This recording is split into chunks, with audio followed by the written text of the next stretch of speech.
اللہ نے کہا آپ کو کیا آتا ہے؟ اس نے کہا کچھ نہیں آتا، غوث پاک کا نام آتا ہے۔ تو کہا میں قرآن کی حافظہ ہوں اور ابھی آپ سے ملاقات نہیں ہوگی، پہلے آپ بھی حافظ قرآن بنیے۔ Women.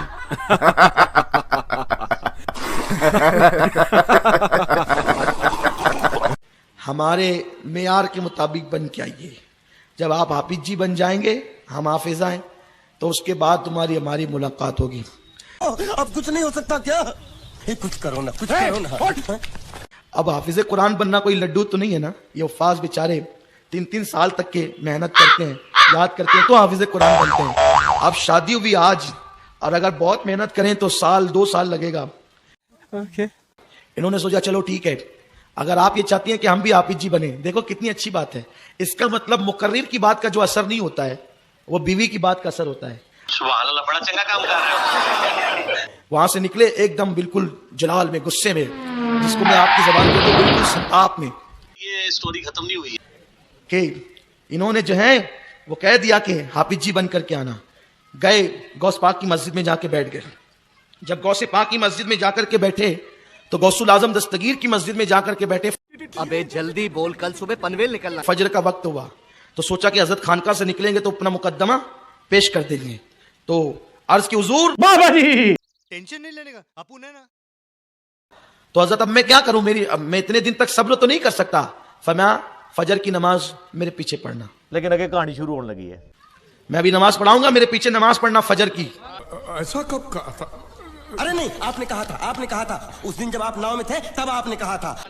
اس نے کہا ٹھیک ہے حضور۔ اس کے بعد اذان تو ہو چکی تھی، حضرت تشریف لائے، نماز ہوئی۔ حضرت نے جب نماز کا سلام پھیرا تو دائیں طرف جتنے مقتدیوں کو حضرت نے دیکھا، دایاں سلام پھیرتے وقت، تو دائیں طرف کے جتنے تھے وہ سب حافظ قرآن ہو گئے۔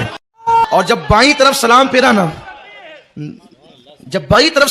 نا، تو جتنوں کو دیکھا بائیں طرف کے سارے حافظ قرآن ہو گئے۔ گڈ، کیا بات ہے۔ تو ادھر دیکھا تو سب کو حافظ جی بنا دیا۔ اب ان کو قرآن آ گیا تو دستبوسی کر کے چلے، کہا اب ہم آپ کے پاس آ گئے۔ کہا کہ میں نے کہا تھا نا، یاد نہیں آپ کو، قرآن حفظ کرنا تو آنا۔ کہا الحمدللہ میں بھی حافظ جی ہوں، حفظ کر کے آؤں، میں کہانی سنا دیں گے۔ اور اس کے بعد قربان جائے، جب امتحان لیا گیا نا تو ایگزامینر ایسا لگتا تھا تصورات کی دنیا میں حیران رہ گیا کہ یہ کیسے ہو گیا۔ تو پوچھا کہ یہ قادر دیا میں گلاں سناواں اپنے بابے دیاں تو تمہارے پٹھا کر کر کے مارا۔ میں تو اللہ دی قسمیں ڈردا جڑیاں گلاں بابے غوث پاک نے فرمائیاں۔ آپ دا ایک مرید ہو گیا فوت، ہن سنو، فرماتے ایک بندہ فوت ہو گیا تو اس کی قبر میں جب فرشتے اس کو عذاب دینے لگے نا گر سے، تو بابا اور چلے گئے قبر، اور مرزا جیل نہیں کھولے گا۔ اچھے غوث پاک کہاں سے چلے گئے؟ ایک کتے دے دماغ میں جو پاؤنک تو سوا ککھ نہیں آؤں، کتے دے دماغ میں جو پاؤنک تو سوا ککھ نہیں آؤں کہ کیسے یہ قبر سے نکلے گئے۔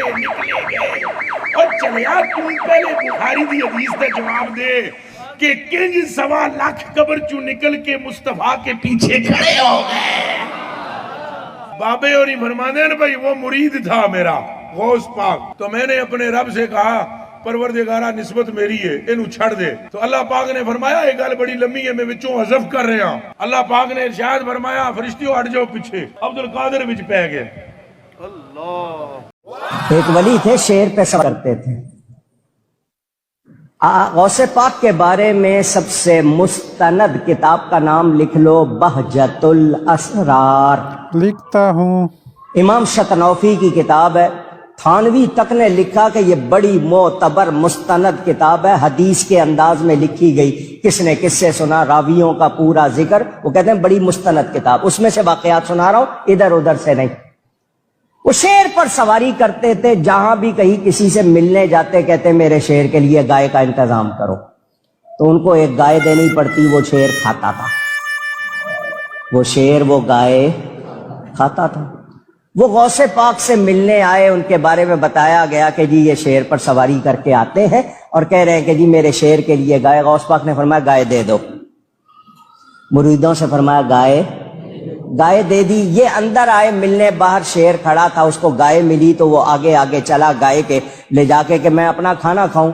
غوث پاک کے دروازے پہ ایک کتا بیٹھا تھا، وہ پیچھے چلا گیا، وہ اس کے پیچھے چلا گیا. شیر جا رہا ہے, گائے جا رہی ہے, پیچھے پیچھے کتا جا رہا ہے. جس وقت وہ کھلی جگہ آ گئی تو شیر نے سوچا کہ میں اب اپنا کام کروں, گائے کھاؤں. وہ کتا اس شیر پر جھپٹ پڑا اور اس نے شیر کو پھاڑ ڈالا. کتے نے شیر کو چیر پھاڑ دیا. اعلیٰ حضرت کیا فرما رہے ہیں, کیا دبے جس پہ حمایت کا ہو پنجا تیرا, شیر کو خطرے میں لاتا نہیں کتا تیرا. شیر وہ کہ لوگ دیکھ کے بھاگ رہے ہیں, وہ بھاگ نہیں رہا, وہ اس کو چیر پھاڑ کے, کیونکہ اس کو کس کی حمایت حاصل ہے. ان پیر صاحب کو پتا چلا کہ ایسا ہوا, انہوں نے غوث پاک سے معافی چاہی, آئندہ میں ایسا نہیں کروں گا, لوگوں سے گائے نہیں مانگوں گا. توبہ کرائی تو غوث پاک نے اس کے شیر کو زندہ کر دیا. تو کیا میں غوث پاک سے بڑھ گیا؟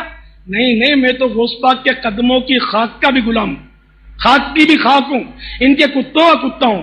جو کوئی ملا ان کے صدقے, یہ دعوت اسلامی ہے ان کے غلاموں کا.